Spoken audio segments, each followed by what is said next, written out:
ప్రభు అయిన యేసుక్రీస్తు వారి దివ్యమైన నామమునకు మహిమ ప్రభావం కలుగునుగాక. 119వ కీర్తన 9వ చరణంలో, యవనులు దేని చేత తమ నడతను శుద్ధిపరుచుకొందురు, నీ వాక్యమును బట్టి దాన్ని జాగ్రత్తగా చూచుకొనుట చేతనే కదా అని దైవగ్రంథం మనకు సెలవిస్తోంది.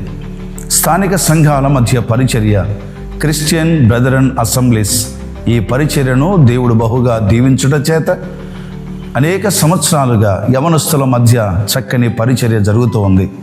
ఎస్కా టీం ద్వారా 30వ యూత్ క్యాంప్ జనవరి 13వ తారీఖు సాయంకాలం నుండి 16వ తారీఖు మధ్యాహ్నం వరకు కర్నూలులో ఏర్పాటు చేయబడుచున్నది.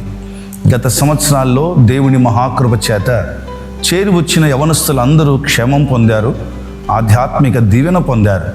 గనుక ఈసారి జరగబోతున్న ఈ 30వ యూత్ క్యాంపుకు మిమ్మల్ని ప్రేమతో ఆహ్వానిస్తున్నాం. రండి, దేవుని వాక్యాన్ని సమృద్ధిగా విందాం. యవనస్తులకు అవసరమైన అనేక సంగతులతో ఏర్పాటు చేయబడిన ఈ 30వ యూత్ క్యాంపు దేవుడు ఘనంగా జరిగించబోతున్నాడన్న నిరీక్షణతో ఆయన స్తుతిస్తున్నాను.